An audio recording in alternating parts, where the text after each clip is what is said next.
Puji Tuhan, selamat pagi, selamat berjumpa kembali. Sebelum kita membaca firman Allah, mari kita satukan hati, kita berdoa. Tuhan Yesus, Bapa kami yang ada di dalam kerajaan surga, kami berterima kasih mengucap syukur kepadamu Tuhan. Kami sudah bangun dengan tubuh yang sehat, semua karena Tuhan. Sebelum kami lakukan ya Tuhan aktivitas kami mau membaca firman-Mu, mendengarkan firman-Mu. Karena firman-Mu yang menuntun, memimpin langkah-langkah hidup kami, supaya kami tidak tersesat, namun kami selalu ada pada jalan kebenaran firman-Mu. Di dalam nama Tuhan Yesus Kristus. Haleluya. Amin. Pagi hari ini pembacaan firman Allah terdapat dalam Lukas pasal 17 ayat 11 sampai ayat 19.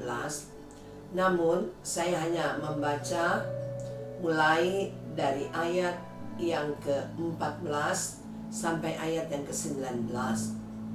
Lalu ia memandang mereka dan berkata, "Pergilah, perlihatkanlah dirimu kepada imam-imam." Dan sementara mereka di tengah jalan, mereka menjadi tahir.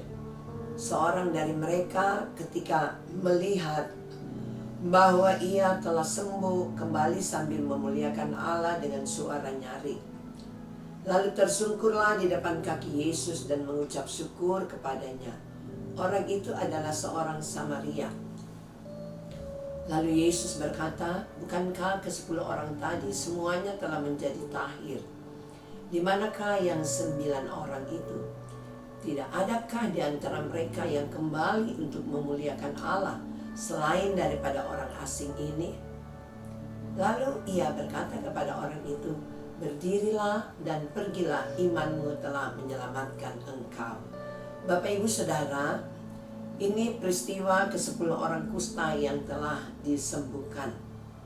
Ketika mereka berteriak dalam ayat 13, "Yesus Guru, kasihanilah kami." Disinilah yang pertama kita lihat bahwa sifat Yesus adalah penuh belas kasihan. Sehingga ketika Yesus mendengar ya orang kusta ini berteriak, "Yesus Guru, kasihanilah kami." Apa yang Yesus buat? Dalam ayat 14, lalu ia memandang mereka dan berkata, "Pergilah, perlihatkanlah dirimu kepada imam-imam." Dan sementara mereka di tengah jalan, mereka menjadi tahir. Saudara, kita tahu ya, bagaimana ada satu peraturan di bangsa Israel untuk menentukan orang kusta telah sembuh, mereka harus pergi ke imam ya.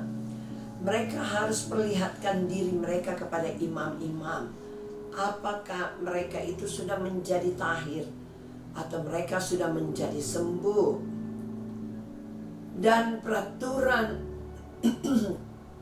bangsa Israel ya, orang yang telah sembuh dari sakit kusta, mereka harus membawa ada burung ya.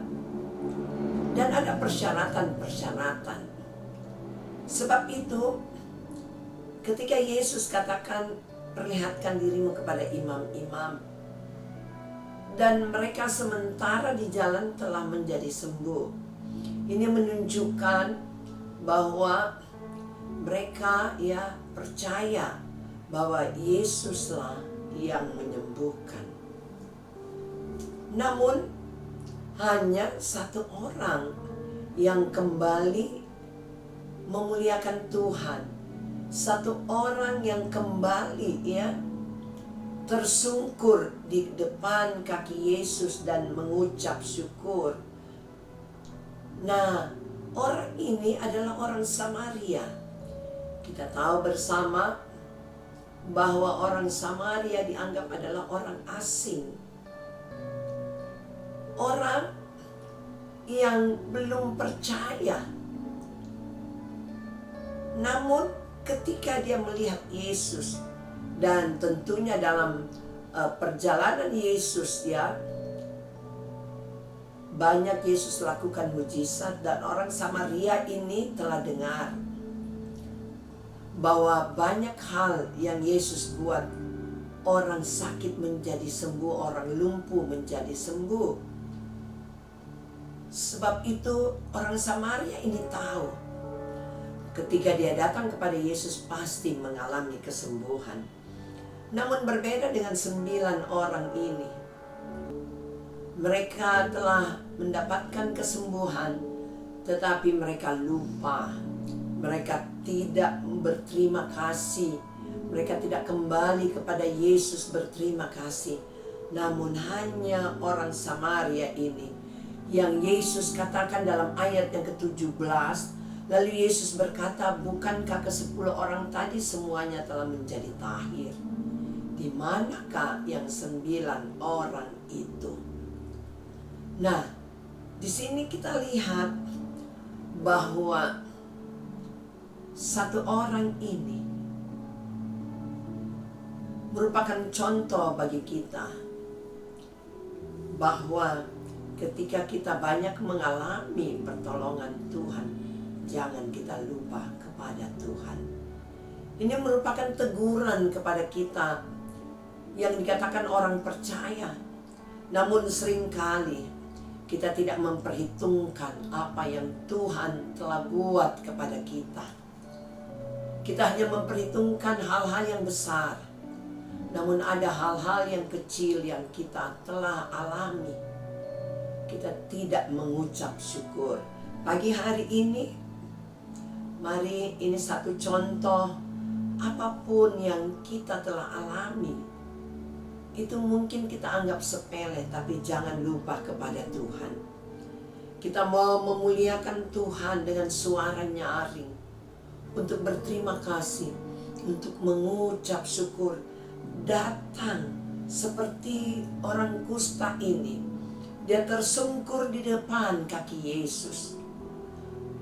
Bapak, Ibu, Saudara yang kekasih, bagaimana sikap kita? Adakah kita tersungkur di depan kaki Yesus ketika kita berdoa? Kita berdoa sungguh-sungguh. Kita mau bertelut berterima kasih, berseru kepada namanya. Nah, ini yang sering kali kita lupakan. Namun pagi hari ini, mari Bapak, Ibu, Saudara yang kekasih, ketika kita telah menerima, merasakan kebaikan Tuhan setiap hari, ketika kita bangun pagi, rahmat-Nya baru, kasih setianya baru setiap hari, dan terus kita alami kasih setia Tuhan. Terpuji hanya bagi nama Tuhan. Mari kembali kita satukan hati, kita berdoa mengucap syukur kepada Tuhan. Bapa kami yang ada dalam kerajaan surga, kami mengucap syukur kepadamu Tuhan. Di hari yang baru ini, kami boleh bangun dengan tubuh yang sehat. Semua karena Tuhan. Sebab itu ya Tuhan, Engkau kenal setiap isi hati kami. Kami berterima kasih kepadamu ya Tuhan.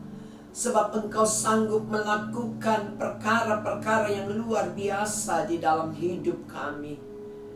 Dan pagi hari ini kami serahkan roh, jiwa, dan tubuh kami ke dalam tangan kuasa Tuhan. Engkau yang tahu setiap masalah kami. Engkau yang tahu apa yang kami perlukan ya Tuhan. Dan pagi hari ini kami bawa hidup ini ke dalam tangan-Mu. Engkau sanggup melakukan segala perkara di dalam hidup kami. Ampuni segala dosa dan kesalahan kami ya Tuhan. Namun hari ini kami boleh alami bahwa Tuhan kami, Yesus Kristus, sanggup menolong kami. Engkaulah satu-satunya penolong kami. Terima kasih ya Tuhan. Engkau tolong umat-umat-Mu, anak-anak-Mu yang bekerja, yang membuka usaha, bahkan juga yang sedang bersekolah ya Tuhan. Engkau tolong mereka semua. Biarlah mereka juga tetap berharap dan bersandar kepadamu, dan selalu mengingat kepadamu bahwa Engkaulah yang menolong kami, sehingga ada rasa ucapan syukur yang keluar dari bibir mulut ini, dari sikap hati kami. Biarlah kami tetap menghormati, menghargai Engkau dalam setiap aktivitas kami, dimanapun kami berada ya Tuhan. Kami mau mengucap syukur kepadamu, berterima kasih. Pertolongan-Mu bagi kami semuanya ya Tuhan. Yang lemah menjadi kuat, yang sakit menjadi sembuh, yang memerlukan pertolongan menerima pertolongan dari Tuhan. Di dalam nama Tuhan Yesus Kristus. Haleluya. Amin. Puji Tuhan, Tuhan Yesus memberkati kita semua. Haleluya.